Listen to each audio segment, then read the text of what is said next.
team, they actually go out and do testing.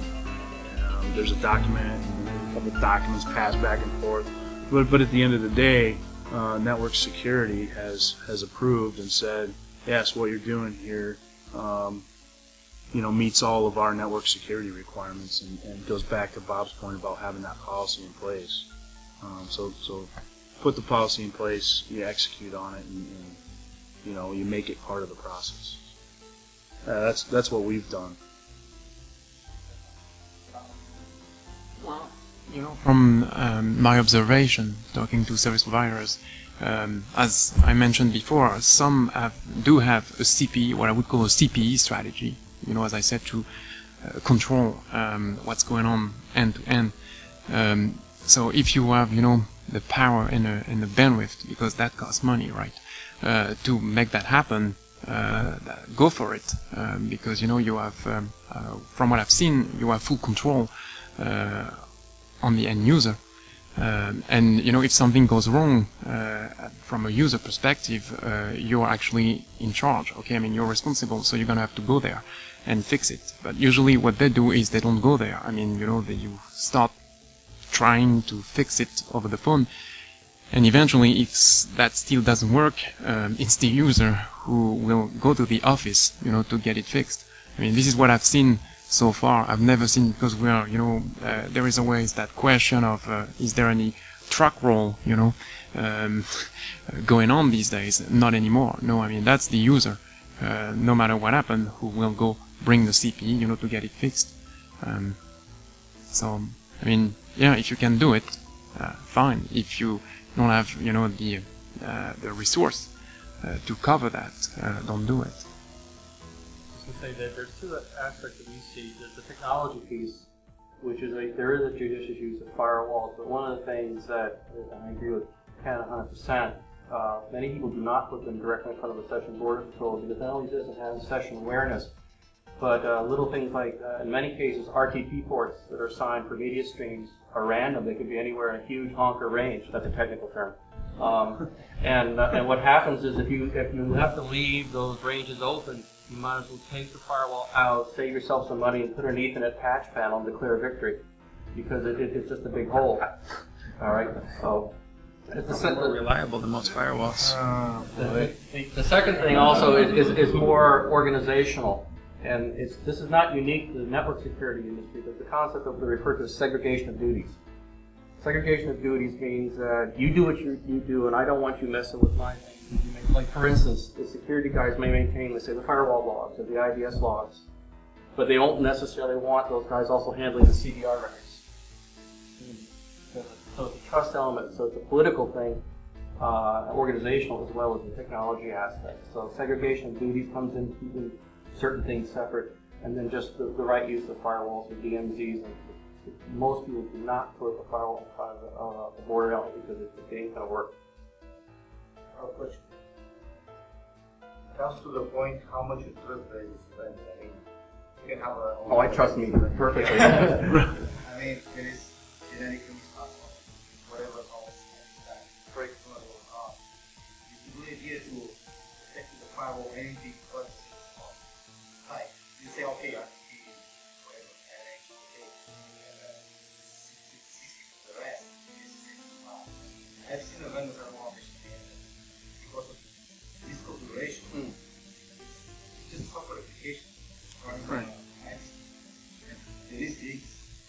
And I don't think it is UK, like some people are performing agency, and okay, for security,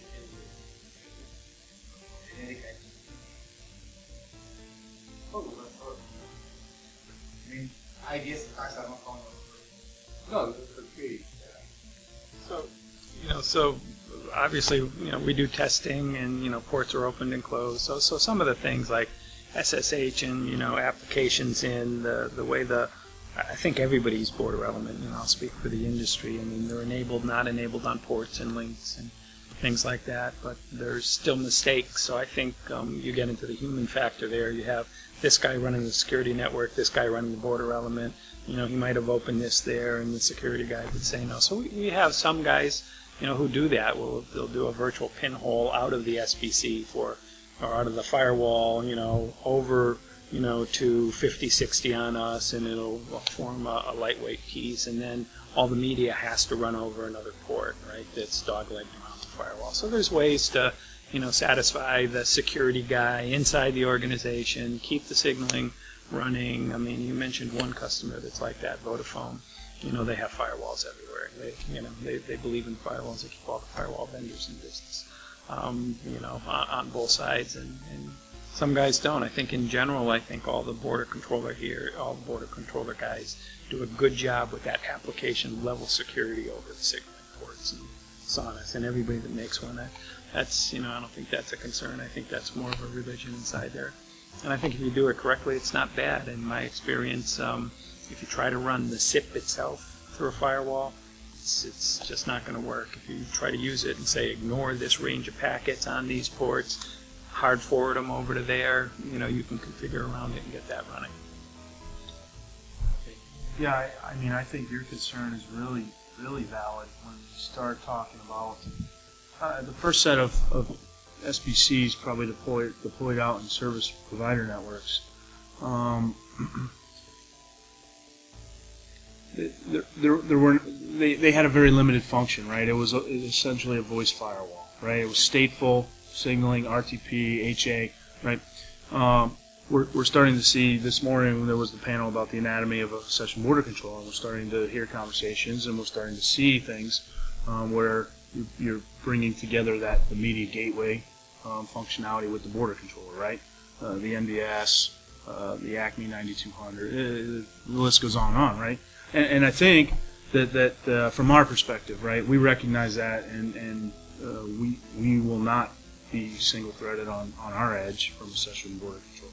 We will maintain at least 2 vendors, and there are some session border controllers that we have in our network that we will always run as a back-to-back user agent to provide a second layer of security on top to screen things coming in from the edge. So, there's steps that we've taken because we recognize exactly what you're saying about some of those things from the vendor.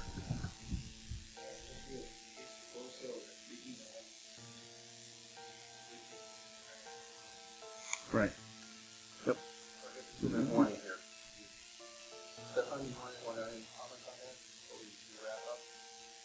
Well, from what I see, covering VoIP infrastructure, people who are successful in offering VoIP telephony services and again phone-to-phone services have built their own VoIP infrastructure that is running on separate networks. They are not trying to mix things up.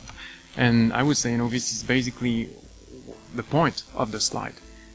Sharing a common infrastructure, with all that stuff, is very dangerous. And I think, they got it from the beginning. They don't even try to do this. They build up their VoIP infrastructure and the rest is being run, on separate network. Like, for example, IPTV. All the people I know who are delivering triple play have 3 different networks. And that's it.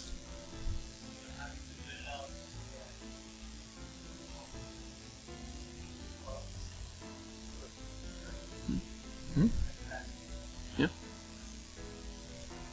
Well, we went over and we took our extra 15 minutes. I don't want to be hard to come in here and beat me up. But, be interested, just quick customer satisfaction survey. Was this type of format, was this good? Okay. The other thing I'll just leave you with as we get out here, obviously we'll be around to be able to answer questions. And we focused a lot on the border element, but I would suggest that when you talk to any of your VoIP vendors, that you should ask them for test results and verification of their secureness. It's not just the SBC. It's the app server, it's the EMS, it's the billing system, it's the proxy. All of those have to be hardened.